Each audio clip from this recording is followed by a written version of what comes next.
Hui hui, Yey. mau tanya dong. Cah, Jadi gini nih, kadang-kadang gue tuh bingung kalau mau memulai bisnis perlu hutang apa enggak. Tapi kalau nggak pakai hutang nggak punya modal. Kalau mau hutang takut karena ini bener nggak ya ngutang gitu. Jadi kita harus namanya membandingkan hutang produktif dan konsumtif. Oke. Tidak penting sih dari sisi keuangan, tapi at least dari cara berpikir kita secara psikologi, seseorang yang bisa memutuskan untuk berhutang. Nah, kita pahamin dulu nih Cat, ada beberapa aspek hutang produktif dan konsumtif.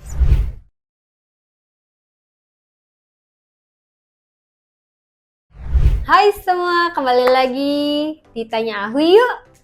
Nah, selamat datang di seri mingguan kita di edisi Finance, di mana kita akan ngobrol bareng dari hati, tapi juga pakai logika ya guys. Oh ya, buat semua yang belum kenalan dengan Tanya Ahui, nama gue Ahui, gue lulusan Magister Psikologi dan gue adalah seorang Registered Financial Planner. Nah, hari ini channel kita akan bahas banyak soal relationship, finance, lifestyle, dan parenting. Kita akan tayang setiap Senin jam 7 malam di YouTube. Dan karena hidup itu bukan cuma tentang beresin masalah, tapi juga soal bertumbuh dan jadi versi terbaik diri lo. Yuk, ngobrol bareng di Tanya Ahoy, be happy, be kind, and be fruitful. Hui hui, Yey. mau tanya dong.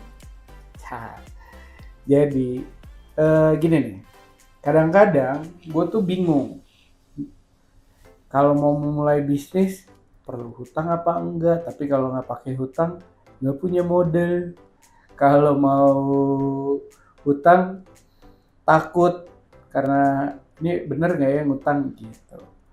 Jadi bantuin dong, gue minta tolong gimana caranya supaya bisa tahu ini bener apa enggak nih. Asik. Thank you. Thank you, Chart. Jadi kita harus namanya membandingkan hutang produktif dan konsumtif. Oke. Tidak penting sih dari sisi keuangan, tapi at least dari cara berpikir kita secara psikologi, seseorang yang bisa memutuskan untuk berhutang. Oke. Nah, kita pahamin dulu nih Cat, ada beberapa aspek hutang produktif dan konsumtif seperti di bawah ini. Jadi yang pertama, dari sisi tujuannya kita bisa melihat nih hutang produktif itu meningkat nilai finansialnya di masa depan. Tapi kalau hutang konsumtif itu memenuhi gaya hidup aja nih Cat. Jadi keinginan kita sesaat gitu. Nah, yang kedua dari sisi contoh itu kan pinjaman kalau pinjaman modal usaha, KPR, biaya pendidikan itu hutang produktif Chart. Jadi persiapan sekolah cara itu hutang produktif. Emang bisa ya? Bisa aja sih. Gimana caranya hutang buat sekolah? Ya bukan hutang buat sekolah, tapi kita siapin gitu loh. Iya. Nah, kalau hutang konsumtif ya pastinya cicilan gadget, liburan, dan barang mewah tuh Cat. Nah, hasilnya dari hutang produktif itu potensinya itu menghasilkan uang Cat dan aset.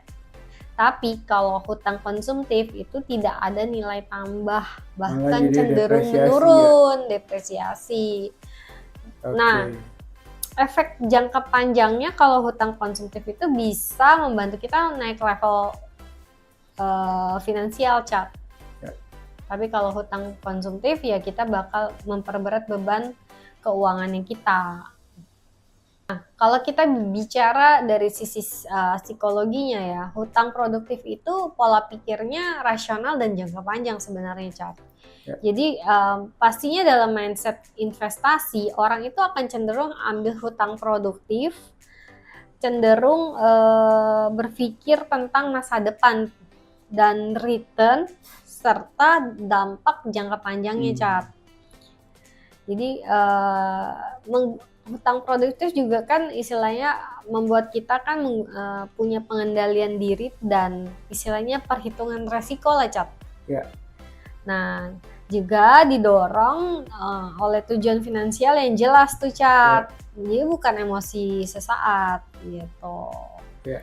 Jadi ya contohnya kalau secara psikologis tuh orang tuh pinjam uang untuk buka usaha kecil nih. Ya. Pasti juga udah mikirin istilahnya prospek usahanya gimana, resikonya gimana, pengembaliannya gimana. Nah, apakah ada kesadaran penuh atau mindfulness nih, Cat, dalam pengambilan keputusan? Nah, kalau hutang konsumtif, orang tuh cenderung kayak polanya emosional dan impulsif kan, Cat? Yes. Jadi ya pasti didorong namanya emosi. Itulah ya si cortex, lobus cortex yang lo bilang tadi itu. Iya, bener banget. Nah, terus kan kebutuhan istilahnya instan gitu kan, instant gratification, dan kita tuh sering istilahnya tidak disertai dengan rencana bayar yang matang gitu, Cap. Ya. Jadi kita senangnya berhutang tapi nggak senang bayar. Iya. Betul, gitu. Nah, kalau secara psikologis nih, seseorang tuh kayak beli iPhone terbaru dengan cicilan karena ya merasa kayak malu kan, pakai HP-nya lama terus gitu kan. Padahal keuangannya belum stabil. Betul. Dan keputusan yang dia ambil itu dari tekanan sosial dan kebutuhan validasi gitu. Gue punya iPhone terbaru. Kalau nggak bisa nongkrong bareng. Iya, gitu. Nah, kalau dari sisi keuangan, hutang produktif itu kan menghasilkan istilahnya arus kas atau income ya, Cat. Ya. Jadi biasanya tuh bunganya lebih rendah. Oke. Dan karena dianggap resikonya aman, contohnya tuh KPR gitu kan. Nah, disertai dengan perencanaan dan analisis resiko. Tapi kalau hutang yang konsumtif itu lebih kepada menghasilkan arus kas yang keluarnya terus-menerus nih, Cat. Oke. Bunganya tinggi. Jadi tanpa ada nilai tambah dan bahkan nilai yang istilahnya barangnya cenderung menyusut kan. Nah, kita perlu mengenali nih, Cat, cara dan mengenali dan menghindari hutang konsumtif.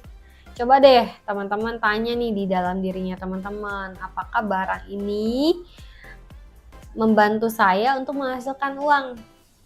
Ya nggak nih, Cat? Untungnya semua barang yang gue pakai gue sewain. Asik. Mantap.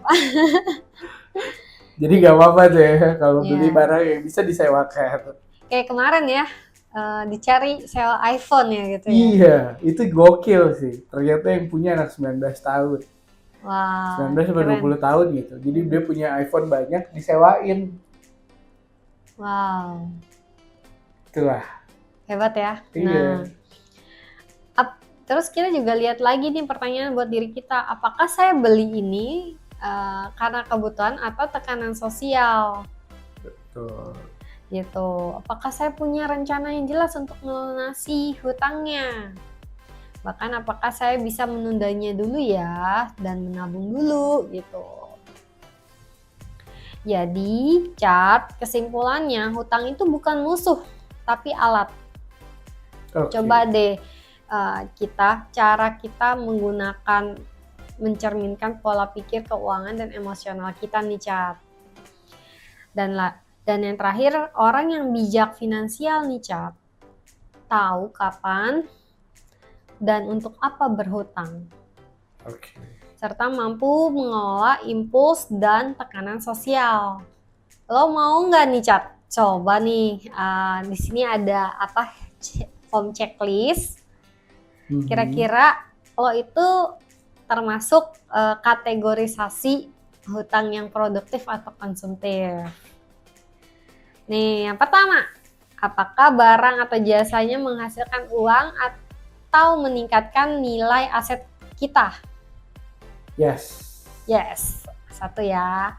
Yang kedua, apakah keputusan ini sudah direncanakan sebelumnya dan bukan karena emosi sesaat? Betul. Betul ya.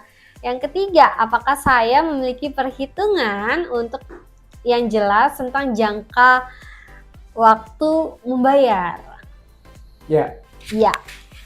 Apakah saya bisa menunda pembelian dan menabung terlebih dahulu? sometimes bisa. Berarti tetot ya. Apakah barang atau jasa akan bertahan nilainya dalam jangka panjang?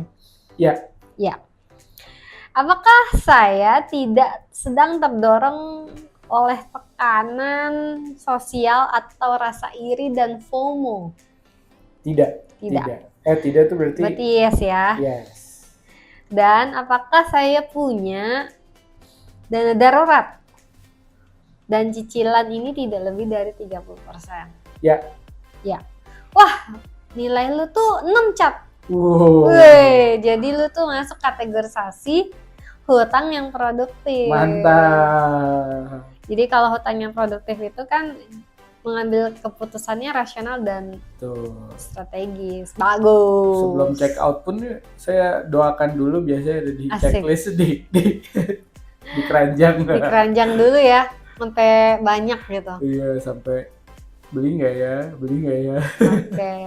Nah, itulah tadi teman-teman bisa praktekin 7 pertanyaan tadi. Semoga teman-teman bisa lebih bijak ya.